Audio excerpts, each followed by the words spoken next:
Un gusto estar con todos ustedes. Bueno, damos inicio a nuestro estudio bíblico de hoy, así que me gustaría saludarlos a todos los que están ahí de distintas partes del mundo. Bueno, quiero saludar también a los hermanos de la Congregación de Taller del Maestro, ahí que están firmes también para el estudio bíblico de hoy. Así que muchísimas gracias a todos. Y bueno, vamos a empezar hoy nuestro estudio bíblico.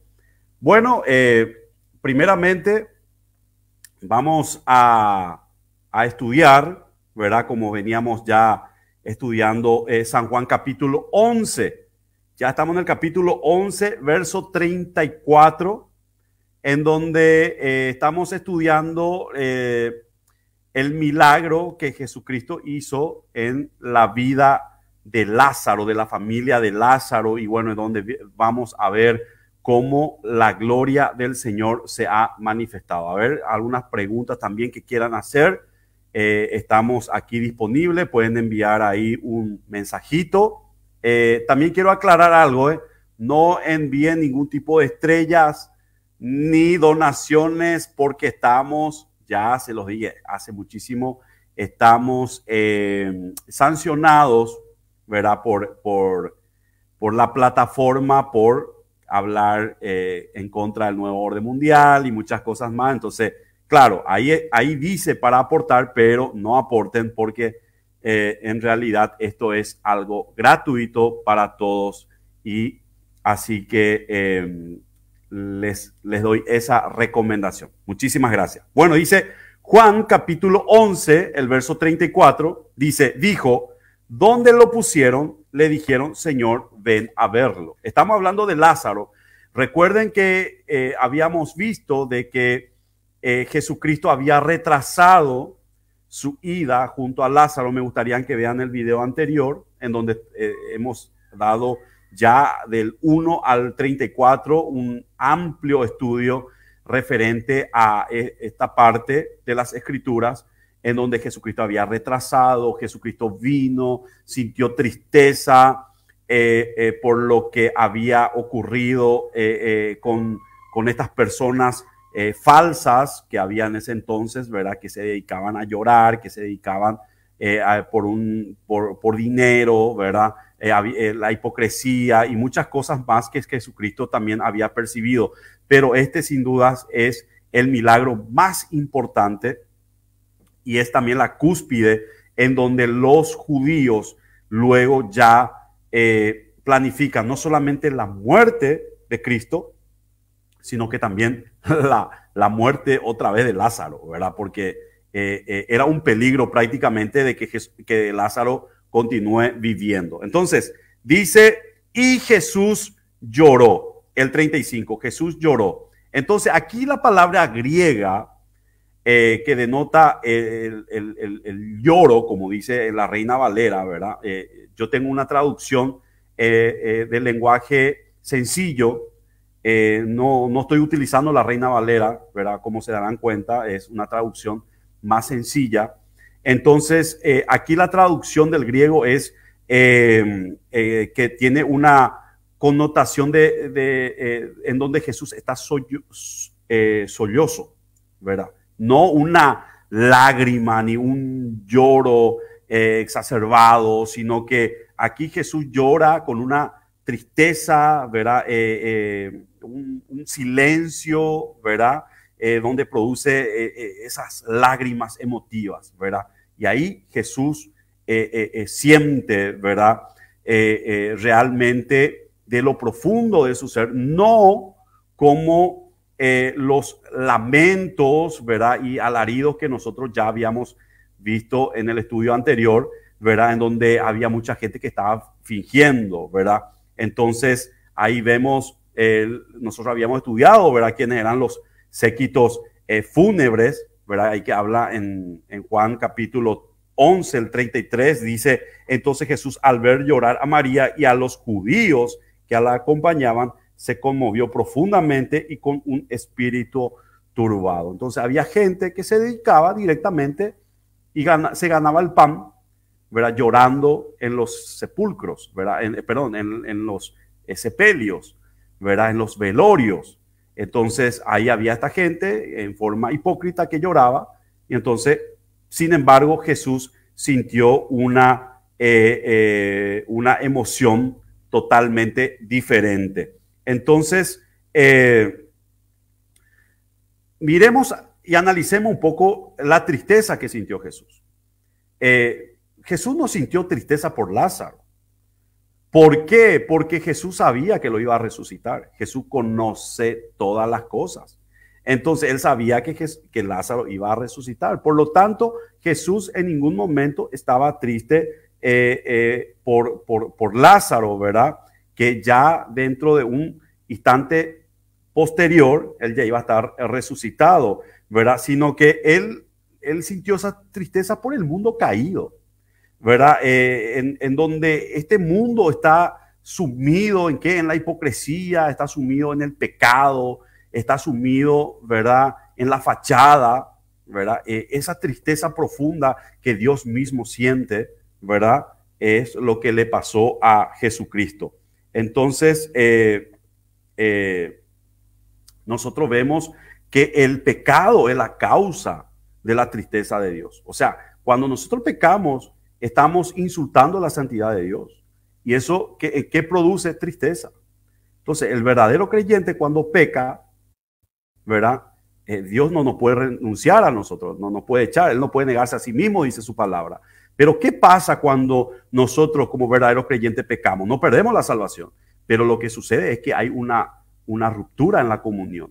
Se siente esa tristeza que existe hoy en día. Cuando pecamos, sentimos primeramente Dios. Por eso el apóstol Pablo dice, no constrigáis al Espíritu Santo que está dentro de ustedes. No pongan triste, porque lo que pasa es que cuando nosotros pecamos, no es que el Espíritu Santo te abandona, no es que perdiste la salvación, como muchos creen. No, nosotros estamos sellados. El Espíritu está dentro de nosotros, pero lo que produce el pecado es tristeza.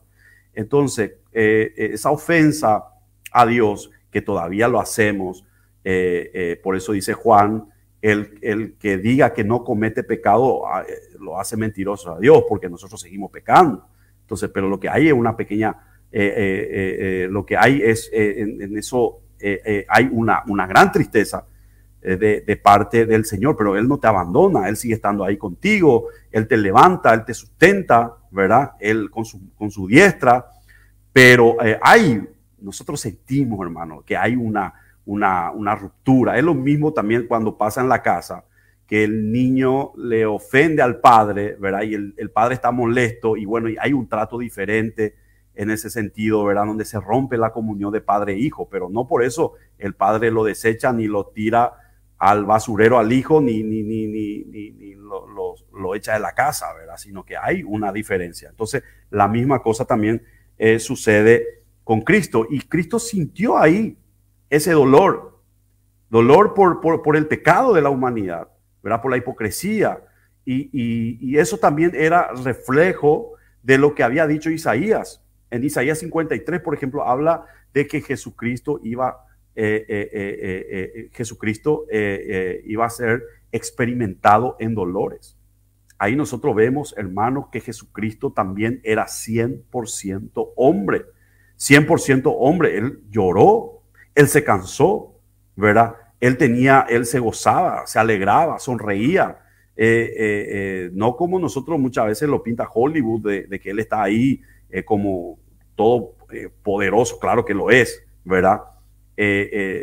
Omnipotente, omnisciente, pero él también tenía, como nosotros somos hechos a su imagen, tenemos emociones. Dios también tiene emociones. Dios se entristece, ¿verdad? Dios se goza, Dios se enoja, ¿verdad? Entonces todas esas características nosotros las tenemos. Y en Isaías 53:3, miren, 600 años antes del nacimiento de Cristo en el pesebre, nosotros vemos que Isaías profetizaba que Jesucristo dice, será despreciado y desechado por la humanidad entera.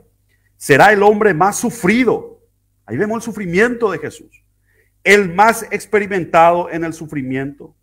no solamente sufrido, sino el más experimentado en sufrimientos. Y nosotros no le daremos la cara, será menospreciado, no dice la palabra del Señor, lo apreciaremos. Y tal cual lo que pasó, a los suyos vino y los suyos no le recibieron. Él vino a Israel y los judíos lo despreciaron, lo desecharon y lo colgaron de una cruz. Entonces, hermanos, él fue totalmente experimentado en eso. Volviendo un poquito al pasaje, dice Juan 11:36, que cuando Jesús ahí estaba acongojado, los judíos dijeron, entonces, miren cuánto lo amaba.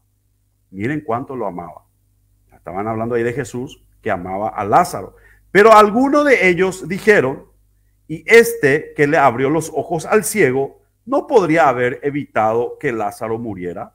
Estos judíos que vieron los milagros de Jesús, muchos de ellos no creían en Jesús, vieron los milagros. Es que, hermano, hay gente que ve milagros, pero no creen. La fe viene por el oír y el oír la palabra, no por ver milagros, no ver paralíticos caminando, y acá nosotros vemos que esta gente vio que los ciegos podían ver, ¿verdad? Y tampoco creían en Jesús. Entonces dice, pero algunos de ellos dijeron, y este que le abrió los ojos al ciego, no podría haber evitado que Lázaro muriera. Entonces acá vemos que alguien vio ahí un milagro que Jesucristo anteriormente había hecho en la vida de un ciego. Y dice el 38, una vez más, profundamente conmovido, Jesús fue al sepulcro, que era una cueva y tenía una piedra puesta encima. Jesús dijo, quiten la piedra. Marta, la hermana del que había muerto, le dijo, Señor, ya huele mal, pues ha estado allí 4 días.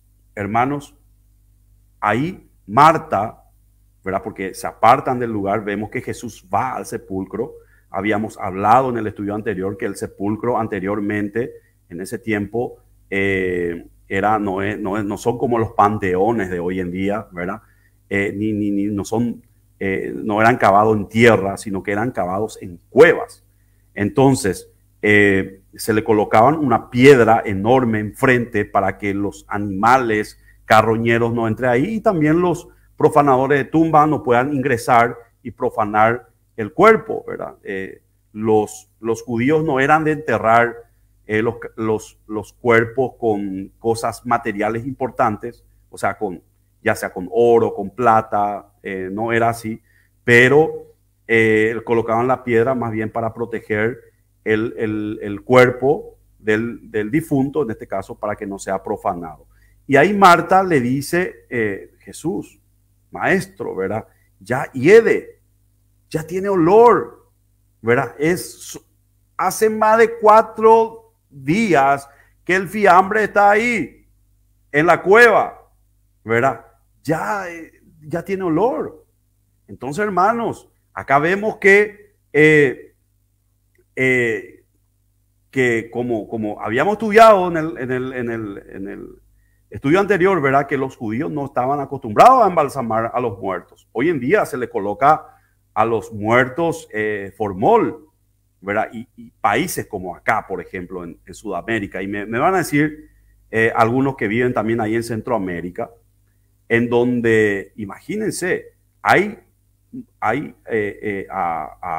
cadáveres que se le coloca formol, incluso a las horas de haber colocado este químico, igual ya tiene olor, ¿verdad? Ya hiede el cadáver. Imagínense un cadáver de hace 4 días, ¿verdad? Y estamos hablando que se le colocaba una roca que tampoco cubría el olor, ¿verdad?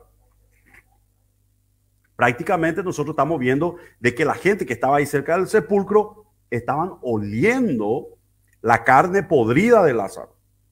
Entonces Marta le dice, ¿no te das cuenta, Jesús, que ya el olor hace 4 días? Porque estamos hablando que esto no era una tapa, esto era una piedra que se le colocó encima. O sea, el olor podría ser fácilmente traspasado de la tumba hacia afuera. Imagínense, no tenían olor. Y acá en Paraguay, que nosotros tenemos temperaturas, ayer tuvimos temperatura de 42 grados centígrados, ¿verdad? Un frasco de formol, por ejemplo, no te dura mucho tiempo. Y acá estamos hablando de 4 días. Entonces, la técnica que se utilizaba en aquel tiempo era de especias aromáticas. Entonces, utilizaban un sudario, no vendas, porque yo ya vi películas de Hollywood que le muestran a Lázaro saliendo de la tumba como la momia, como una momia, ¿verdad? Que le dan como vendas liadas bien apretadas y él sale así tipo caminando, haciendo saltitos de la tumba. Pero no, ellos, los judíos hacían una técnica en donde colocaban el sudario y impregnaban especias aromáticas en cada capa y entonces envolvían el cuerpo y luego seguían colocando estas especias aromáticas, pero antes primero también se le ponía en todo el cuerpo. Entonces, para que el olor no sea, para que se pueda contrarrestar un poquito, ¿verdad? El hedor del cuerpo, ¿verdad? Imagínense, estamos hablando de la Palestina antigua, Israel, que tiene temperaturas altísimas, ¿verdad? Rápidamente los cuerpos eran enterradas, ¿verdad? Aquí prácticamente no dura más de 24 horas si una persona aquí en Paraguay, ¿verdad? Que tenemos temperaturas también cálidas, 24 horas ya la persona está siendo enterrada por justamente las temperaturas altas también que nosotros tenemos aquí, ¿verdad? Entonces,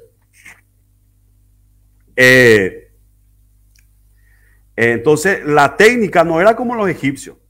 Los egipcios sí tenían una técnica de embalsamado, pero los judíos no. Los judíos tenían una técnica en donde ellos colocaban especies aromáticas y nosotros podemos ver en varios aspectos de la Biblia en donde se hacía esto. Incluso también habíamos visto con lo que pasó con Jesús. Entonces, si vamos a Juan, capítulo 11, el verso 44, Juan 11, 44 dice, y el que había muerto salió con las manos y los pies envueltos en vendas. Ahí se dan cuenta. Y el rostro envuelto en un sudario. Entonces Jesús le dijo, quítenle la venda y déjenlo ir. O sea, no estamos hablando de que estaba todo apretado, sino eran vendas que se le liaban, ¿verdad? Y el sudario se le colocaba aparte en la parte de la cabeza. Nosotros vemos también eso que pasó con la resurrección de Cristo en Juan capítulo 20, el verso 7. Juan capítulo 20, el verso 7 dice, pero el sudario que había estado sobre la cabeza de Jesús no estaba puesto con los lienzos, sino enrollado en un lugar aparte, en un lugar aparte. Entonces, esta era la técnica que se utilizaba en aquel tiempo para enterrar a los muertos. El 11:40 de Juan dice, Jesús le dijo, ¿no te he dicho que si crees verás la gloria de Dios? Entonces quitaron la piedra y Jesús, levantando los ojos a lo alto, dijo, Padre, te doy gracias por haberme escuchado. Amén. Ahí nosotros, hermanos, vemos que Jesucristo levanta la mirada hacia arriba, mira al cielo después que se abre la puerta, la puerta del sepulcro. Imagínense el olor, ¿verdad? Sino que ahí nosotros no vemos que la oración de Jesús no era en realidad una petición. Jesús era la vida. Jesús es la vida, hermanos. Y acá vamos a ver algo profético que va a pasar también dentro de muy poco cuando suene esa trompeta. Cuando Cristo venga, Él va a dar esta misma orden que le dio a Lázaro. Él va a dar con voz de mando, con voz de arcángel, con trompeta de Dios, dará una orden, hermano, y los muertos en Cristo resucitará primero, hermanos. Así que nosotros vemos aquí esta declaración de Jesucristo como Mesías y como hijo de Dios y en presencia de todos, de crédulos e incrédulos que estaban ahí mirando lo que iba a pasar. Y el 42 dice, yo sabía que siempre me escuchas, pero lo dije por causa de la multitud que está alrededor, para que crean que tú me has enviado. Y habiendo dicho esto, clamó a gran voz.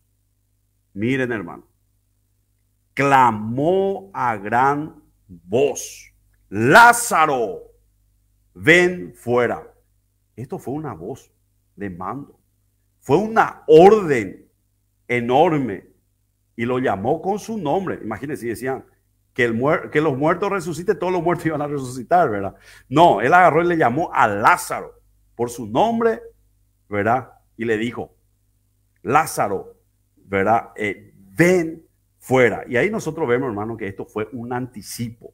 Esto fue una probadita de lo que se viene ahora en el futuro. Y nosotros podemos ver, hermanos, en Juan capítulo 5, el verso 25. Vayan conmigo. Juan capítulo 5, el verso 25. De cierto les digo, la hora viene y ya llegó cuando los muertos oirán la voz del Hijo de Dios. ¿De quién? De Jesús. Y los que oigan vivirán. Con voz de mando, hermanos.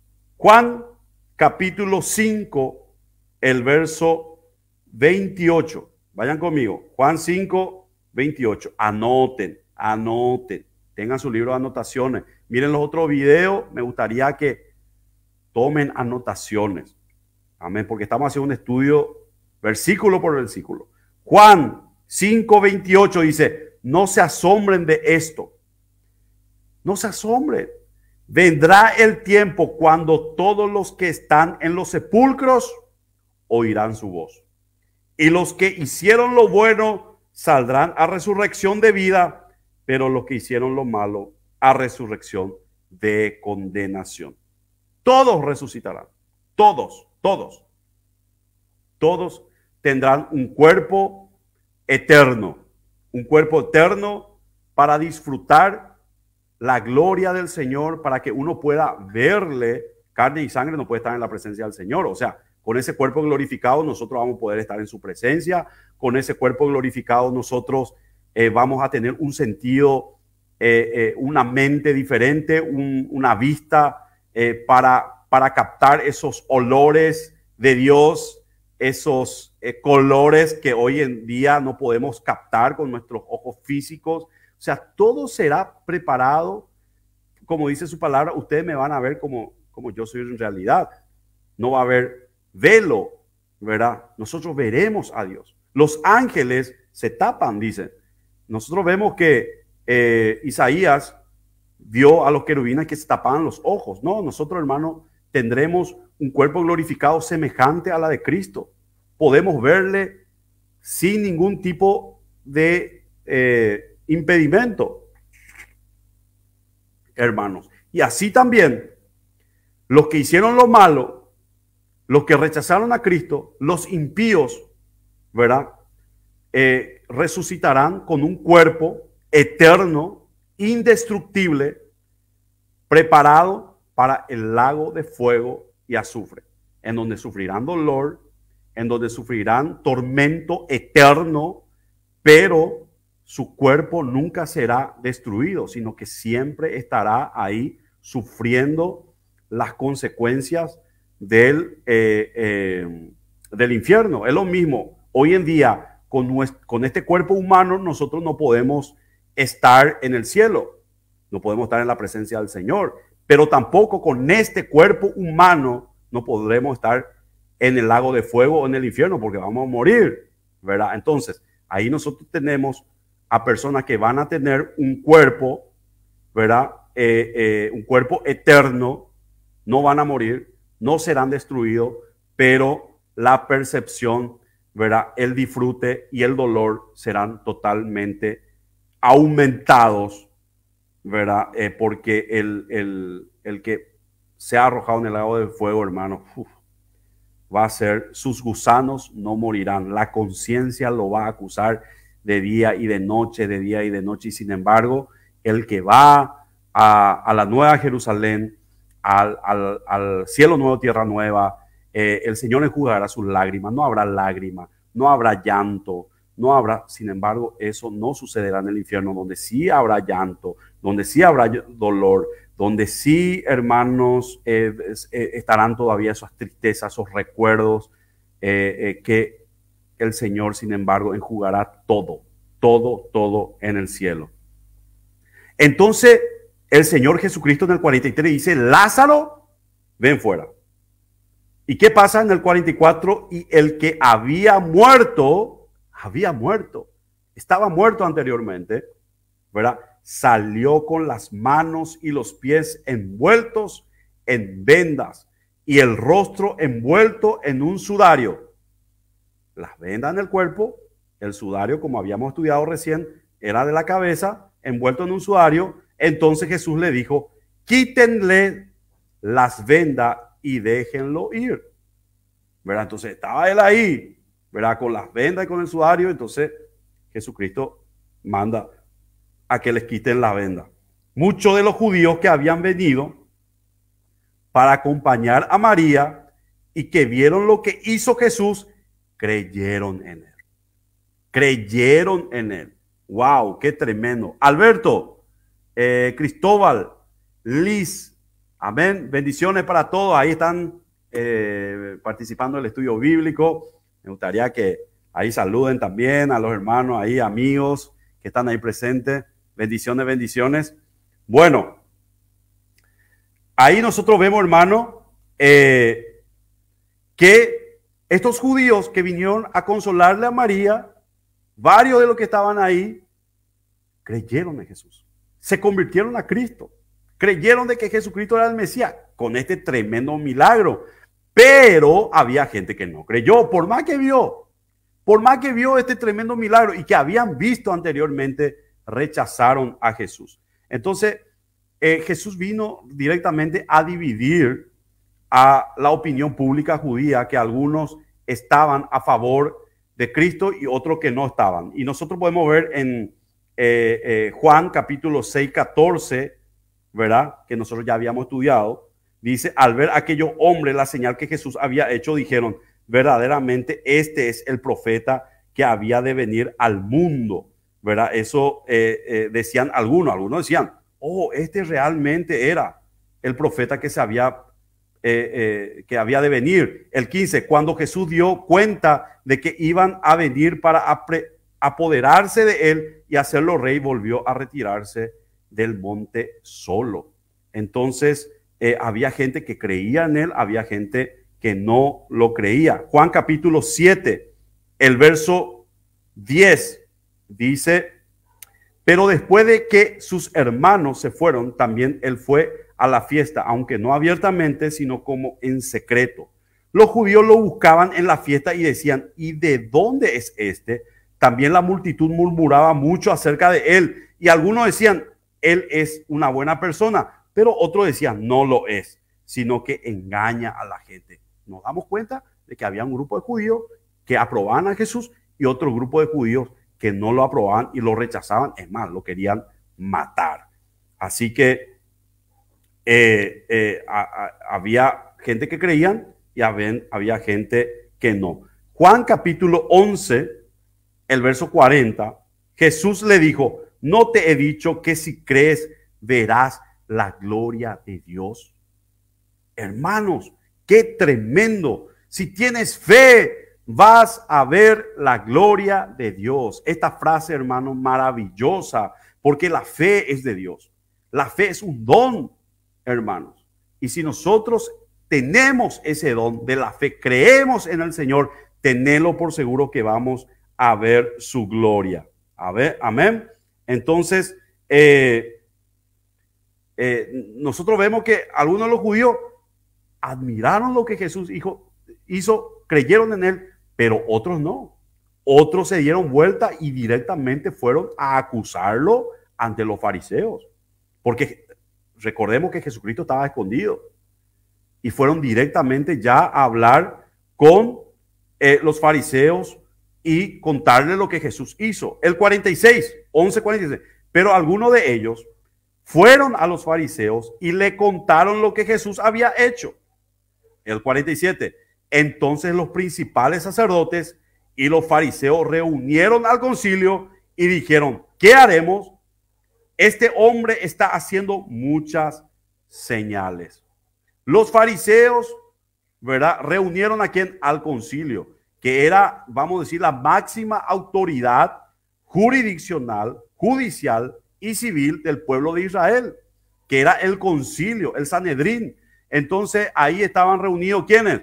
Los fariseos, que en este caso eran minoritarios, ¿verdad? Ellos eran encargados de la interpretación de la ley a la gente, y también estaban los saduceos, que la mayoría de los saduceos, para no decir todos, ¿verdad?, venían de la familia sacerdotal, ellos eran los sacerdotes, ¿verdad? Y la mayoría ellos no creían en la resurrección y eran grupos antagónicos. Nosotros ya habíamos estudiado esto, los fariseos y los saduceos eran enemigos, como hoy vemos en la política, que están los demócratas, que están los republicanos en los Estados Unidos, los liberales, los colorados y bueno, así, ¿verdad? El Real Madrid, el Barcelona y así.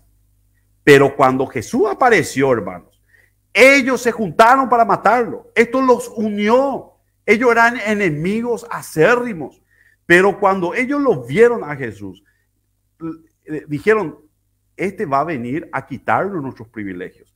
Jesús lo van a poner como Mesías y la parte del sacerdocio y todo lo demás. ¿Por qué? Porque Jesús se oponía a las tradiciones de los fariseos. Se oponía, ¿por qué? Porque las tradiciones iban en contra mismo de la palabra de Dios. Entonces, los fariseos, ¿verdad?, los escribas, los saduceos creaban leyes innecesarias y ponían cargas para la gente, ¿verdad? Y ellos se felicitaban, pero que estaban contradiciendo la escritura. Y hoy en día pasa lo mismo con el pueblo de Israel mismo, ¿verdad?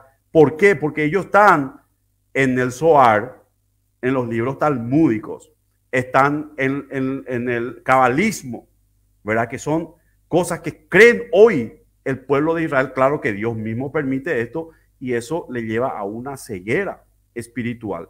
Ellos, nosotros van a ver si empiezan a ver cosas, por ejemplo, los talmúdicos, y hoy en día tenemos pastores predicando en los púlpitos porque en el libro talmúdico dice tal cosa, porque no, y salen de la escritura, porque los libros talmúdicos son interpretaciones rabínicas antibíblicas, fuera de la Biblia, sino que están basadas en tradiciones, incluso en rezar a los muertos, los rabinos, los judíos hoy en día le rezan a sus rabinos fallecidos. ¿Por qué? Porque eso habla en los libros talmúdicos. Y nosotros tenemos que tener cuidado. Tenemos que tener cuidado de no caer en el judaísmo, en esas tradiciones que no nos van a conducir en algo bueno. Entonces, nosotros vemos, hermanos, que acá entre los fariseos se unieron literalmente ellos para que ellos puedan matar a Jesús. Sí, acá me están diciendo que los judíos ortodoxos son los fariseos actuales. Lo son. Ellos son los fariseos actuales. Por lo tanto, nosotros vemos, cuidado, cristianos que van al muro de los lamentos y empiezan a hablar en lengua, empiezan a llorar, a besar el muro de los lamentos. Eso es antibíblico. Eso es caer de la gracia. Hermano. Miren las prédicas, estamos estudiando Romanos, ¿verdad? Que meten shofar, que, hermano, estamos viendo tanta apostasía hoy en día que están metiendo arca. He visto la otra vez en una iglesia, hermano, no sé si vieron ustedes, que están metiendo un arca ahí y la gente lloraban, hablan en lengua. Hermano, tengan cuidado, hermanos, Nosotros somos el templo del Espíritu Santo. Nosotros somos el templo, hermanos. Así que hoy hay tanta apostasía. la gente cree, por comezón de oír, están creyendo cualquier cosa y están dejando de lado las escrituras. Amén.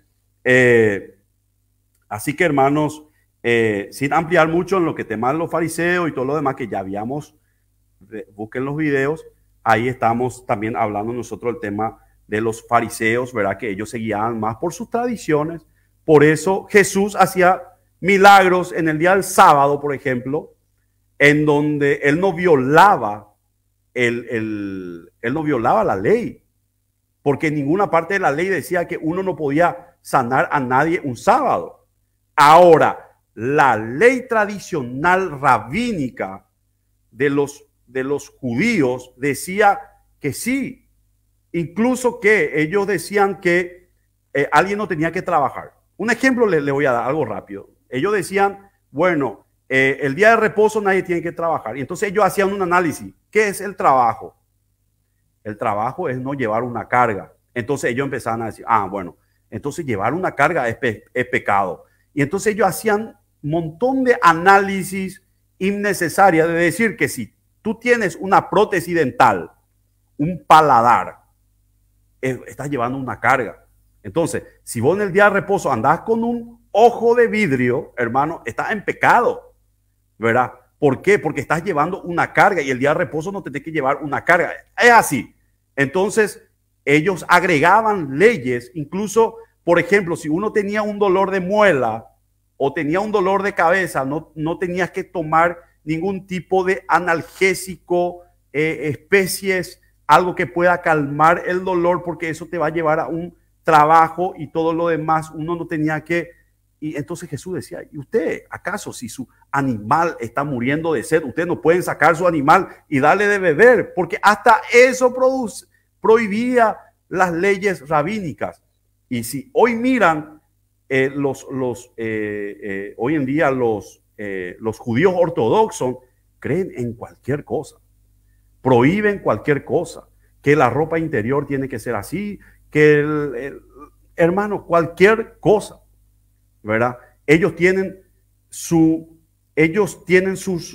reglamento de cómo tiene que venir el Mesías. Por eso es que cuando Jesucristo vino, ellos no le conocieron a Jesús, porque ellos tenían tantas tradiciones, ¿verdad? Enmarcadas, ¿verdad? Que ellos creían que Jesucristo iba a ser de esta manera, o sea, el Mesías iba a ser de esta manera, y que Cristo vino a los suyos y los suyos no le recibieron. Ellos dijeron, no, este no es. Este no es. Este come con las manos sucias. Este no guarda el reposo. Este no ayuna los martes y los jueves como nosotros ayunamos. Entonces, hermanos, eso es lo que pasaba con los fariseos. Entonces, ellos decían al 42, si lo dejamos así, todos creerán en él, porque ellos eran privilegiados. Los fariseos eran riquísimos, multimillonarios. La gente del concilio eran multimillonarios.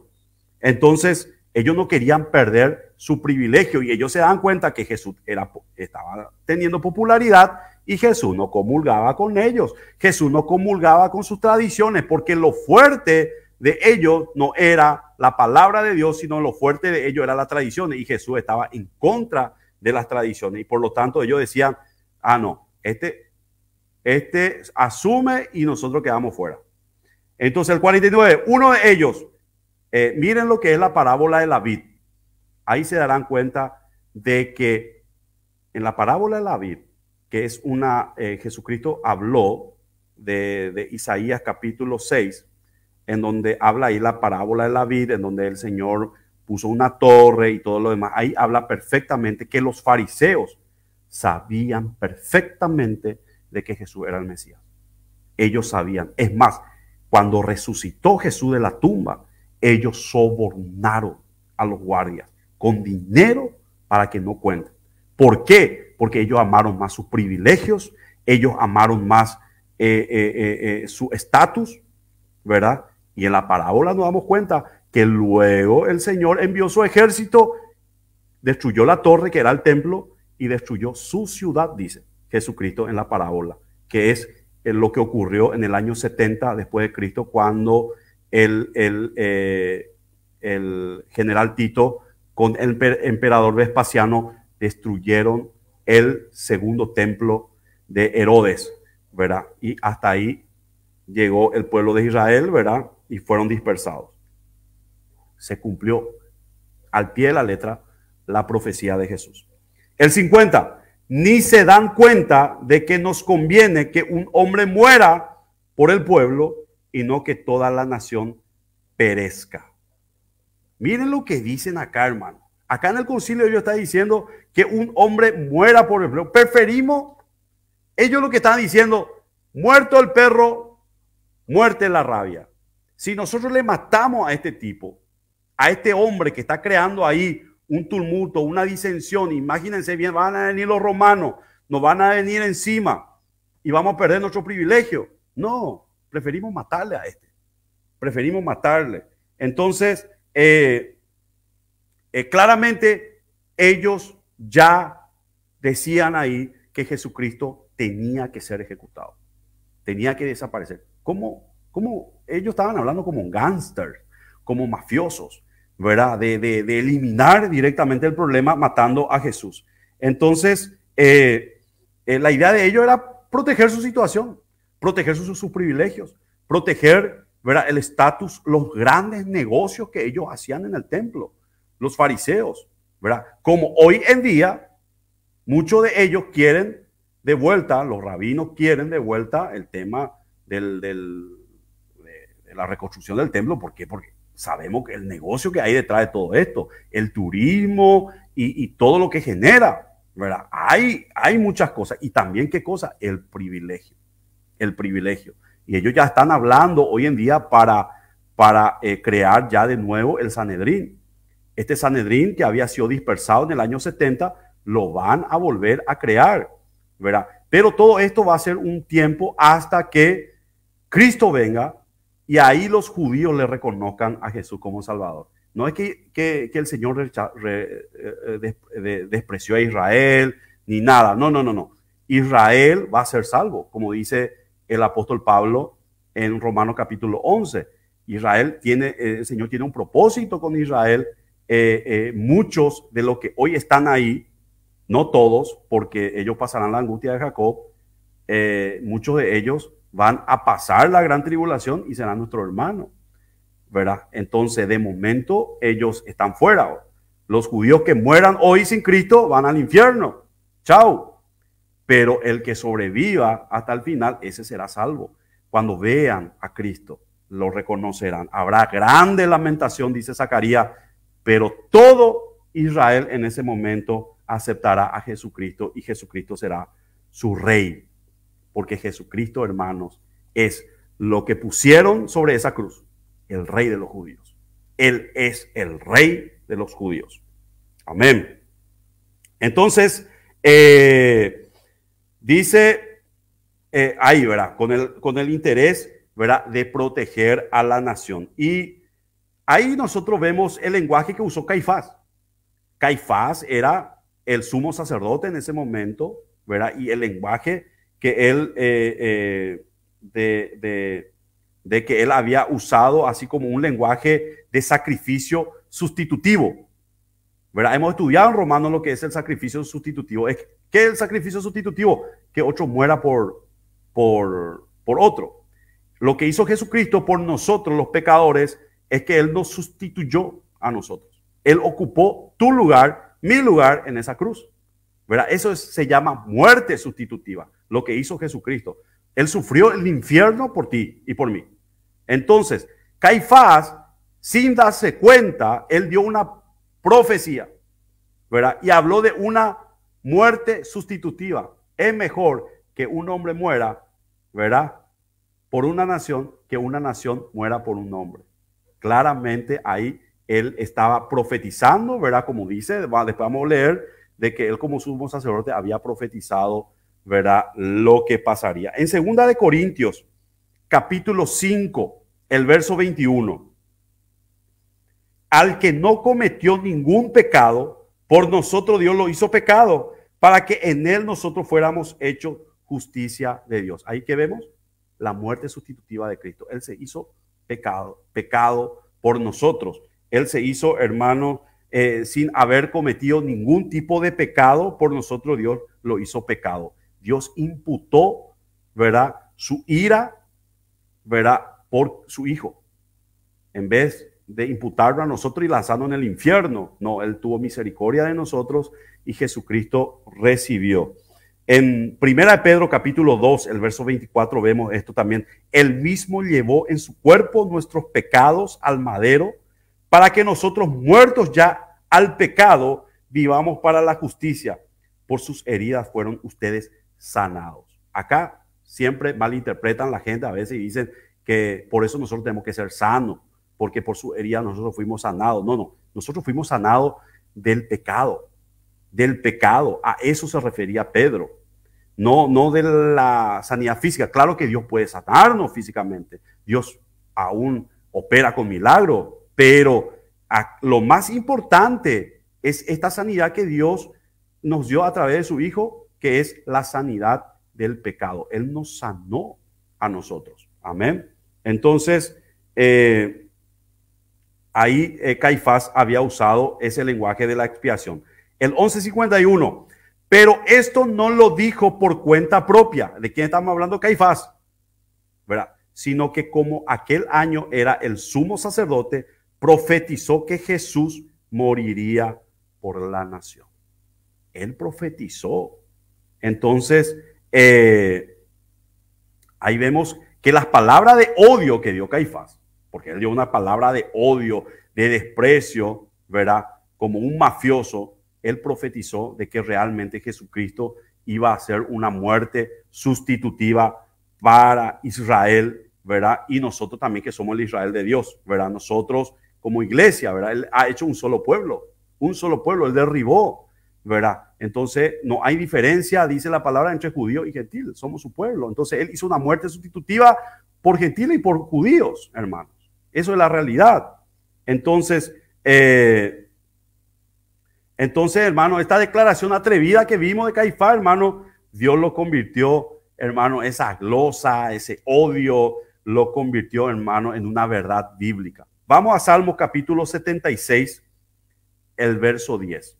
Salmo 76, el verso 10. La ira humana redunda en tu alabanza. Todos sus enojos se vuelven para ti una corona. Wow, qué tremenda palabra, qué tremenda palabra. Ahí está Mirna, saludos Mirna, bendiciones. Eso es, hermano, ¿verdad? Para Dios no hay maldad, nadie puede maldecir a Dios, nadie puede oponerse a los propósitos de Dios. Dios va a hacer lo que Él quiere, Él es soberano, ¿verdad? Y Él va a transformar, como dice la palabra, a los que aman a Dios, todas las cosas le ayudan a bien, ¿verdad? Eso es algo bíblico. Yo bendeciré al que te bendice, maldeciré al que te maldice, ¿verdad? Se levantarán en contra de ti, mas a ti no llegarán. Amén. Hermano, el Señor transforma las cosas. Como José le dijo a su hermano, ustedes me hicieron mal, me vendieron a mí, pero Dios transformó esta situación en bien. Eso dijo José, hermanos. Toda circunstancia, todo lo que nosotros pasemos, el Señor lo va a transformar en bien y en bendición. Amén. Porque eso es su propósito. Si estamos aquí, no estamos nosotros por el bien nuestro, estamos aquí por su propósito, porque Él nos ama. Amén. Gloria al Señor. Y eso, claro, que nos reditúa en bienestar a nosotros. Entonces, ahí vemos, hermano, que la intención malvada, ¿verdad?, recayó totalmente sobre Caifás. Cayó totalmente sobre Caifás, pero la providencia de Dios enderezó los pasos. ¿Para qué? ¿Verdad? Para que esa expresión del corazón que había hecho Caifás, ¿verdad?, sea parte del plan glorioso que el Señor había establecido antes de la fundación del mundo, porque Jesucristo estaba preparado ya, dice la palabra, antes que Adán caiga.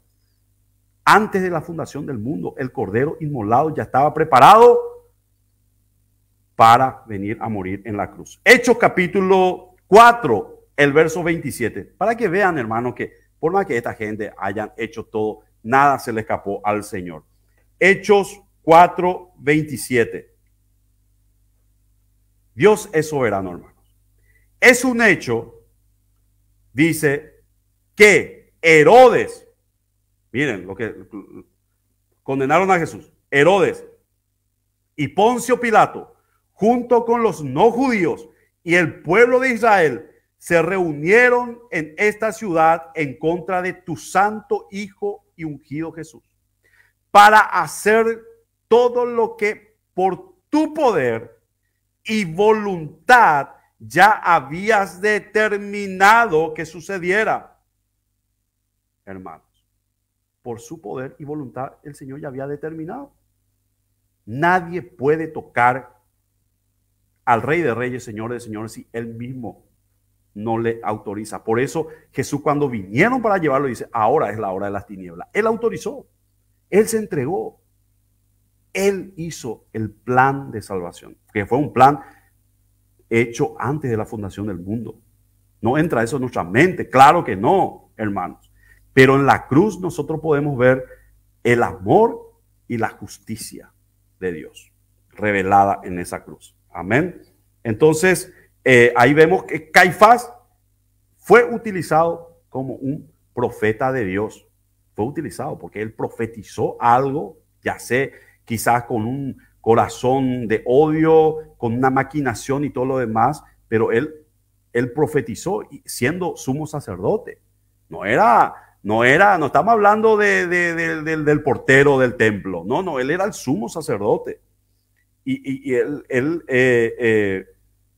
ahí en ese momento, él fue utilizado ser utilizado para hacer la voluntad del Señor, porque todo es la voluntad del Señor, ¿verdad? Por eso dice la palabra que dentro de poco, los que se ponen la marca de la bestia, nunca estuvieron en el libro de la vida, ¿verdad?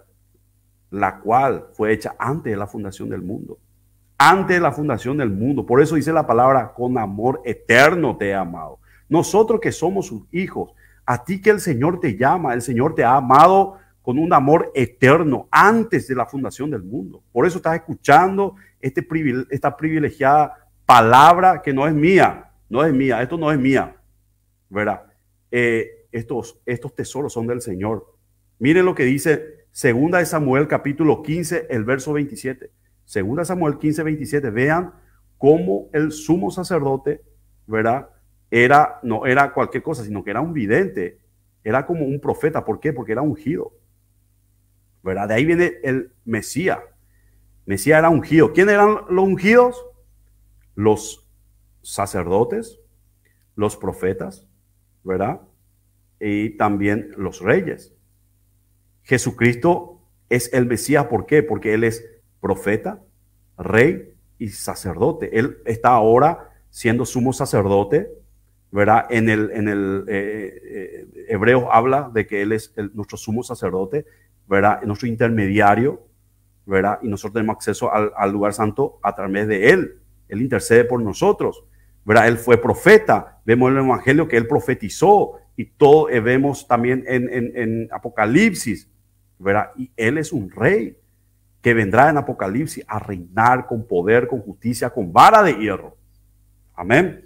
Dice la palabra del Señor, 2 Samuel 15, 27. Además, el rey le dijo al sacerdote: tú, Sadoc, eres vidente o profeta. Así que regresa en paz a la ciudad y llévate a tu hijo Ahimás y a Jonatán, el hijo de Abital. Por lo tanto, ¿verdad? Por medio de la providencia de Dios, Caifás dio esta profecía. Entonces vamos a Juan capítulo 11. ¿Qué tal estamos de tiempo? Tenemos tiempo todavía. Que Dios abençoe a você y su familia. A você también. Muitas bênçãos. Minha irmã Sara Nogueira Ribeiro. Amém. Meu português é muito ruim, mas tento falar.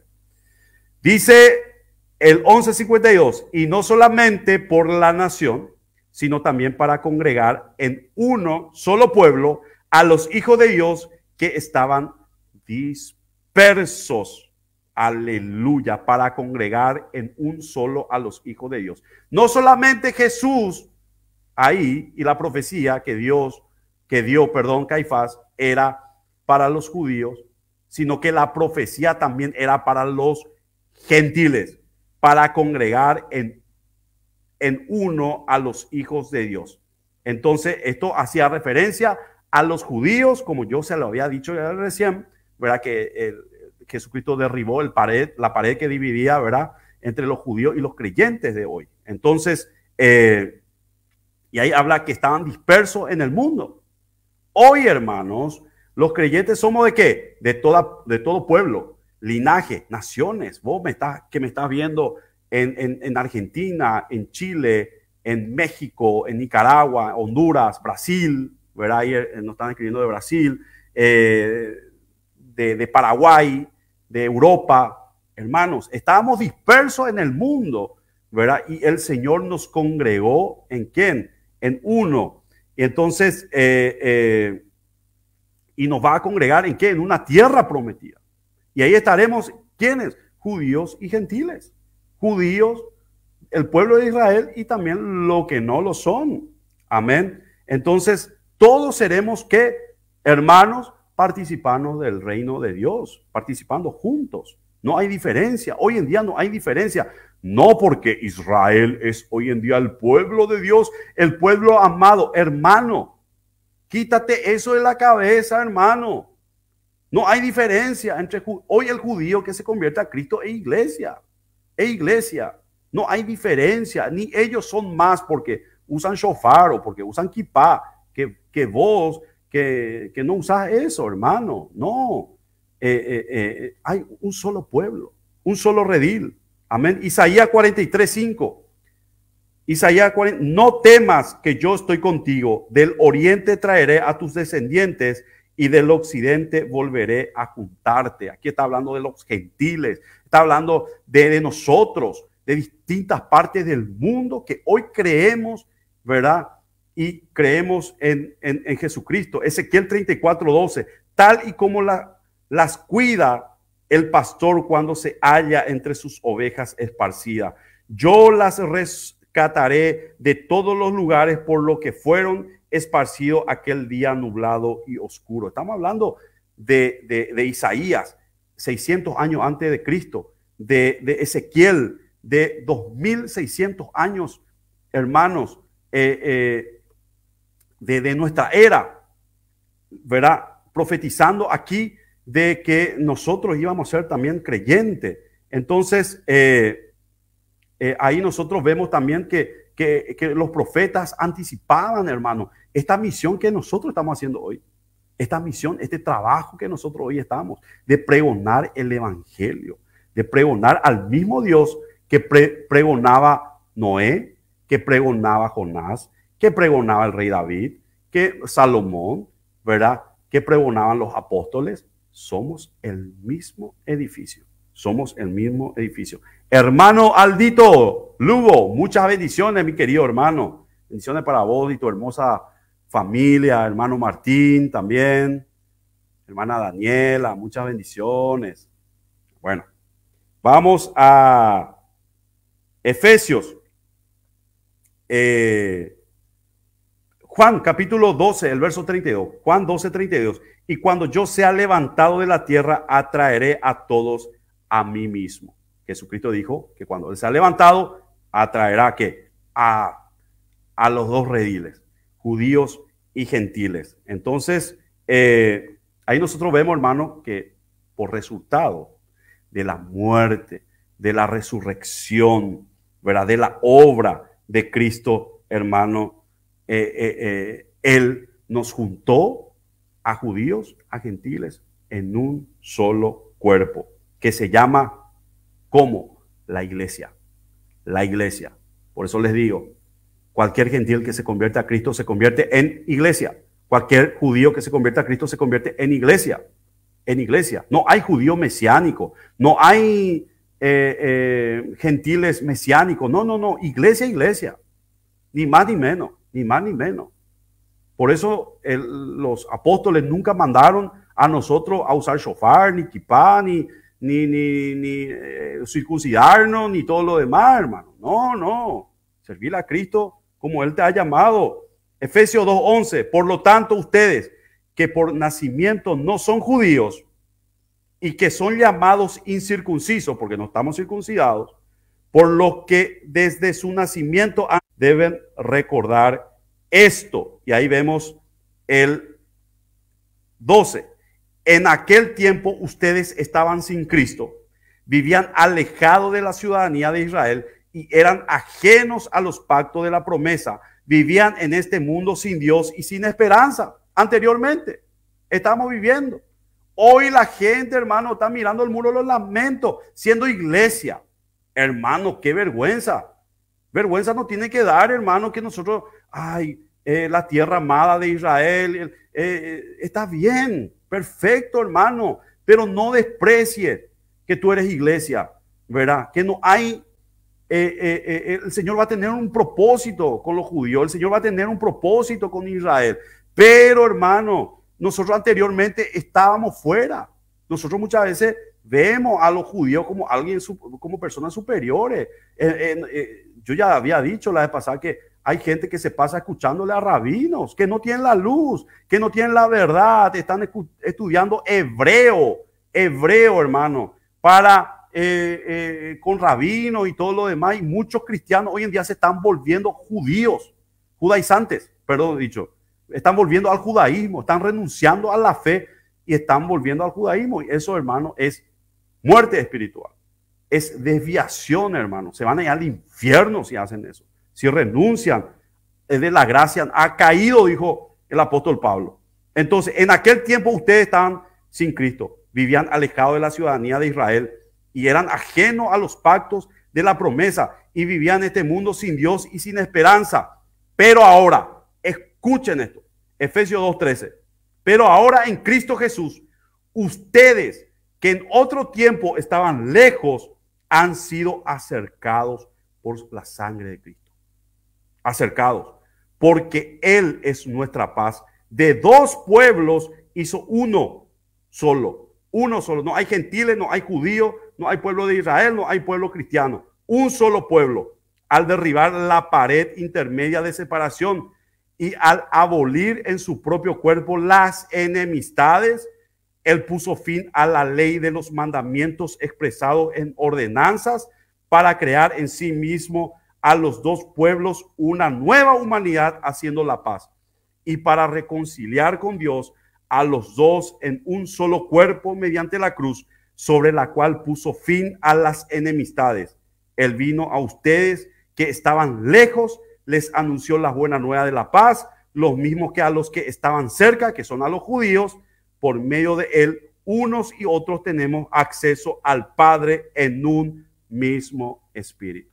En un mismo espíritu estamos con el Padre, aquel que ha nacido siendo judío, que se ha circuncidado, pero que hoy le conoce a Cristo, tiene los mismos privilegios, las mismas obligaciones que nosotros los cristianos gentiles. Somos hermanos en la fe. Somos hermanos, ni ellos son más, ni nosotros somos menos, ni nosotros somos más, ¿verdad?, que el pueblo de Israel y que nosotros menos. Por eso Pablo decía, no se enorgullezcan, no se enorgullezcan, que todo Israel será salvo. Pero de momento, hermanos, no despreciemos lo que el Señor nos ha dado. Jesucristo nos ha dado y nosotros hoy estamos injertados en el árbol que es Israel. El Israel de David, el Israel de Isaías, de Jeremías, de Ezequiel. Nosotros estamos ahí, hermano. Y todas las promesas de Abraham, de Isaac, de Jacob, es para nosotros por medio de la fe. Eso lo estamos estudiando en Romanos. Vean los videos. Amén. Así que, hermanos, eso es nuestro estudio de hoy. Nos quedamos en el verso 52. Y luego vamos a seguir estudiando más. Quiero saludarle ahí a los hermanos. Dice, mandamiento de hombre. Dice, sí, hermano, mandamiento de hombre, así mismo. Dice, la luz vino al mundo y ellos eligieron las tinieblas porque sus obras eran malas. Así mismo, Jesús vino a ellos y lo dejaron. Y eso pasa hoy en día también con muchos gentiles, que se le predica la palabra, se le habla y la gente no cree, ¿verdad? Quiere continuar en su pecado, quiere continuar en su viejo hombre, quiere continuar en su vieja naturaleza. Entonces, así también son, ¿cómo es? Son, quedan, hermanos, fuera de esta salvación tan grande que nosotros tenemos en Cristo. Así que, mis queridos hermanos, quiero darle gracias al Señor, gracias a todos los hermanos que están conectados, ¿verdad? Estamos, cada vez estamos más, ¿verdad? Están más conectados los hermanos, los amigos. Bueno, estamos teniendo muchísimas reproducciones. Mucha gente me está diciendo que no puede ver el vivo, ¿verdad? Porque trabajan,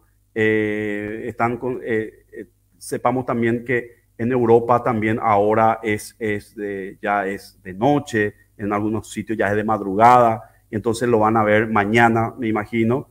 Y también ahí estamos en nuestro canal también de YouTube, ¿verdad? Que es pequeñito, estamos 400 y algo de personas ahí que no tienen Facebook, pero que les envío también saludos, que mañana voy a estar alzando también en esa plataforma.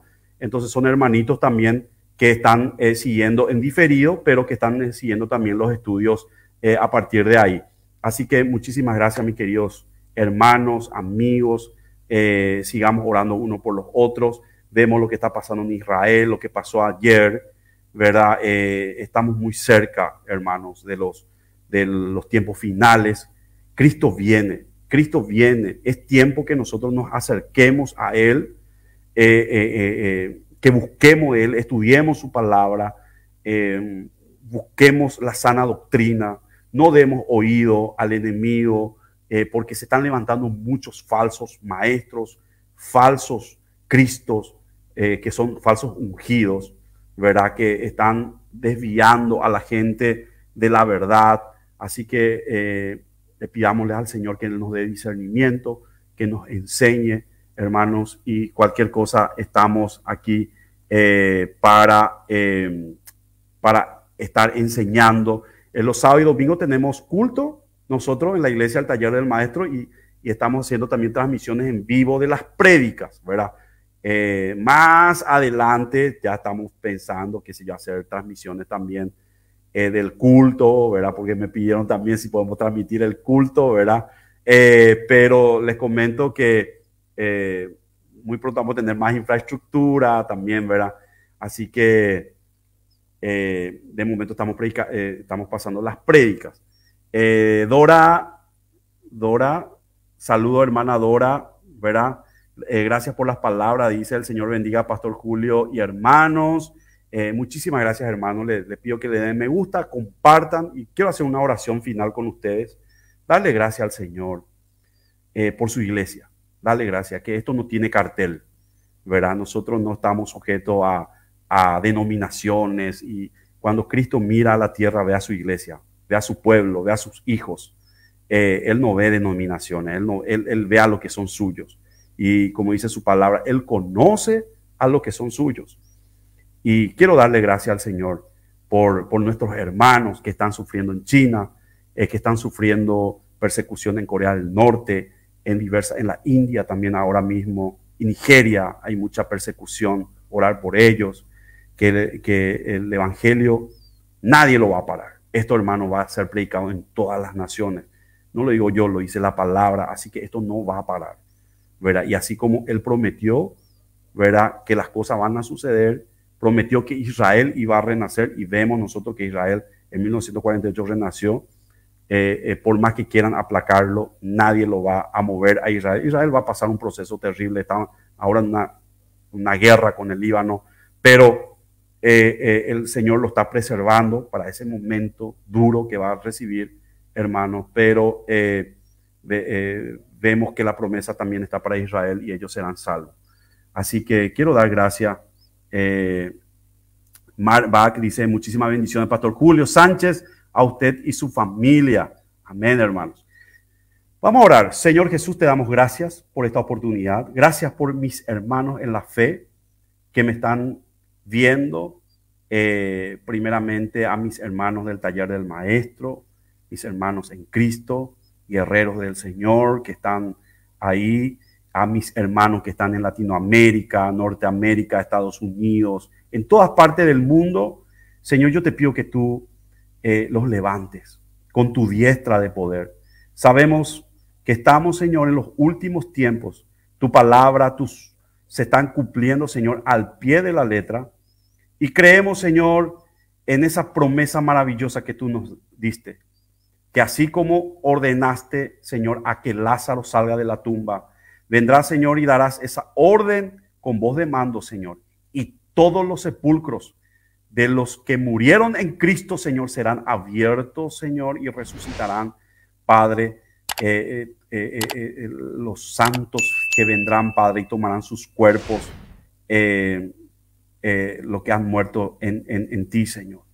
Y nosotros, Señor, lo que aún vivimos, Señor, seremos transformados en un abrir y cerrar de ojos, Señor, y nos reuniremos con ellos en las nubes, Señor. Y estaremos por siempre, dice tu palabra, contigo. Y te doy gracias, Señor. Te pedimos que tú nos sigas enseñando. No somos dignos, Padre, de tanto amor, de tantos regalos, de tanta palabra que tú nos enseñas todos los días.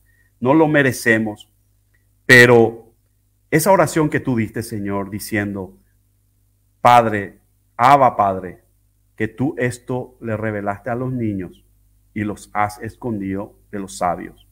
Tú, Señor, estos estudios maravillosos, estas palabras que no es nuestra, es tuya, Señor. Revela, Señor, a los niños, a los humildes, a los pobres de espíritu, Señor, aquellos que necesitan de ti.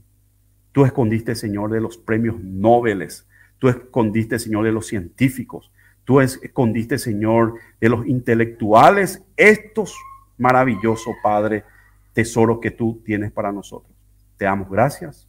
En el nombre de Jesús, Padre Celestial, despídenos con tu paz. Amén, amén.